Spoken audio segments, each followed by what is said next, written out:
Hi, and welcome to GameFluent, where I teach you how to play the board game so you don't have to read the manual. Today on GameFluent, King of Tokyo. In Richard Garfield's King of Tokyo, you're one of 6 kaiju monsters where you battle for supremacy in Tokyo. You do that by rolling the dice and battling the other monsters and reign supreme as the King of Tokyo. It's really kind of a fun game. It goes quick. It's about a half an hour to play. Even with, more than 2 or 3 players, I find that the gameplay goes pretty quickly. The game setup is simple. Put up the playboard, deal out 3 of the power cards, and then make available the energy cubes, the markers, and of course the monster boards and the monster cutouts. You have 2 ways to win the game. Get your monster to 20 victory points or kill all the other monsters. You do that through a series of dice rolls. The game is supplied with 6 dice, marked with the numbers 1 through 3, the energy bolt, the heart, and the claw. When it's your turn, you can roll the dice up to 3 times, saving any dice that you want to, re-rolling any ones along the way. The object of the dice rolls is to collect claws. Claws inflict damage on the other players. Collect hearts. Hearts increase your life points. If your life points are getting too low, you can begin collecting hearts and increasing your life points so you don't die. You can collect energy bolts. Energy bolts are used to collect energy cubes, which in turn are used to buy cards. More on that later. Or the numbers. The numbers are used to collect victory points. If you can get a set of 3 numbers, say 3 1s, you would get 1 victory point. 3 2s, 2 points, and so on. If you can manage to get a set plus an additional number, or 3 additional numbers, you would get 2 points for collecting a set of 2s, and then additional points for each 2 that you can collect. I would get 2 points for a set of 2s, 1 additional point for an additional 2, a life point to heal my monster, and then I'd be able to collect an energy cube. Let's see how rolling goes.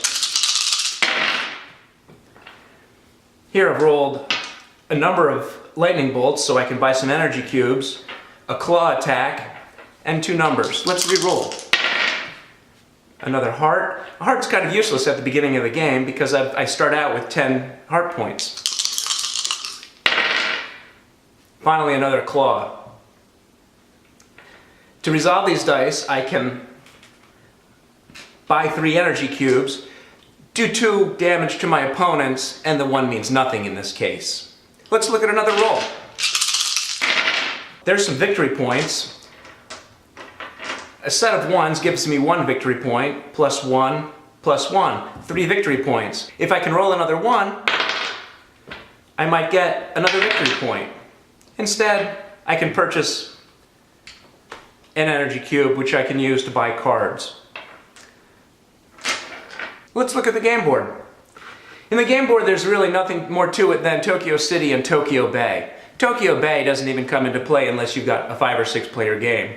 So if you're playing from 2 to 4 players, you would strictly use Tokyo City. For your monster to enter Tokyo City, you would need to roll a single claw or a single attack. That would allow your monster to enter Tokyo City. Being in Tokyo City has an advantage. You get a victory point for entering, and after a round of play, if you're still in Tokyo City, you can gain 2 additional points at the beginning of your turn. When you're in Tokyo City and you do damage by rolling a claw, you do damage to all of your opponents at the same time, equal amount of damage. However, when it's their turn and they're all doing damage, they're all doing damage to you. On each of their turns, each one of them does damage to you in succession. So when I'm in Tokyo City, I can expect my life counter to drop dramatically. So say Alienoid attacks, he rolls 2 claws, I would take 2 damage and go down to 8. Next player plays, maybe the king plays and attacks and does 5 damage. That would take me down to 3. With such low life points, I'm going to decide to come out of Tokyo City. King, being the last monster to do damage to me, goes in. Now he is the one accepting damage. Now that it's my turn again, I roll. Decide what I want to do with the dice. Maybe I'll collect 3s. Let's do damage to the king with this claw. 2s or 3s? Let's go for 3s. I need another energy cube. 1s aren't going to do it.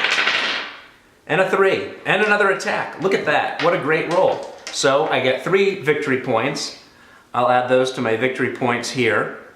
I do 2 damage to the king, so the king marks his life points down by 2, and I get an energy cube. At this point I have 5 energy cubes. I can buy any one of the power cards that costs up to 5 cubes. Let's take a look at what we have.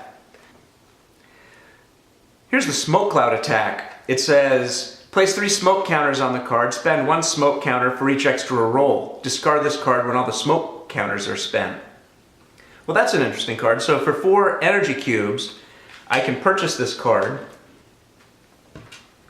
and then take 3 smoke counters and put them on the card. Now on my next turn, if I like, and I'm rolling along and I need to get, I don't know, I've rolled 3 times and I still need to get another 3, I can spend a smoke counter and get an extra roll. In that case, not quite what I was looking for. Here's another interesting card, extra head. You get 1 extra die. So in that case, if I had 7, I can't afford this card right now, but if I were to buy it, when I take my turn, I get an extra die. So now, when I do my rolls, for as long as I have the extra head, I'm rolling 7 dice at a time. That's a pretty good card, but as you can see, it's an expensive card. One thing to keep in mind about when you're deciding to purchase cards is some say discard and some say keep. A keep card means you retain the card throughout the course of the game. A discard card means that you would have to discard it in order to take advantage of its powers. If you take a look and you don't like any of the cards and you've got some extra energy to spare, why not do a sweep? For 2, you can sweep the cards and put out 3 new cards. That might give you a better choice. Now I don't have enough money to buy anything, and I've probably just given my competitors an unfair advantage. So that's the game. Remember, to win, all you need to do is get 20 victory points, or take your other competitors down to 0 life points and wipe them out of the game. And you can be King of Tokyo. So that's it. That's all the rules to King of Tokyo. Now you can go out and play. If you want to buy the game, click one of the links below. If you enjoyed this video, make sure you hit the subscribe button and subscribe to this channel so you'll get notified when I put out more videos about more fun games to play. Thanks for watching GameFluent.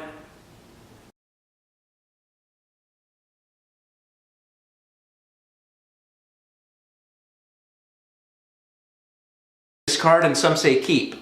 A keep card means you retain the card throughout the course of the game. A discard card means that you would have to discard it in order to take advantage of its powers.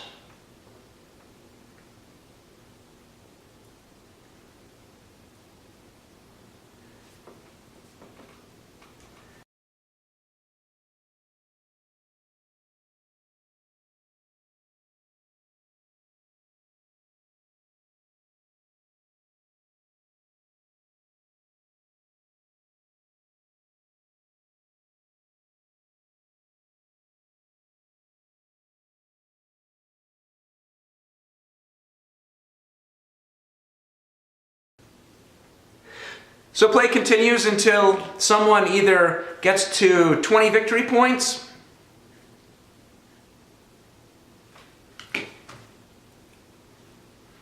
So that's the game. Remember, to win, all you need to do is get 20 victory points, or take your other competitors down to 0 life points and wipe them out of the game.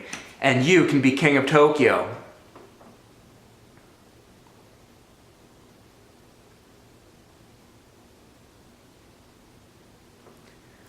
So that's it. That's all the rules to King of Tokyo. I hope you enjoyed this video. If you did, subscribe and you'll get notified when I put out more videos and about more games that you can play. So that's it. That's all the rules to King of Tokyo. Now you can go out and play. If you want to buy the game, click one of the links below. If you enjoyed this video, make sure you hit the subscribe button and subscribe to this channel so you'll get notified when I put out more videos about more fun games to play. Thanks for watching GameFluent.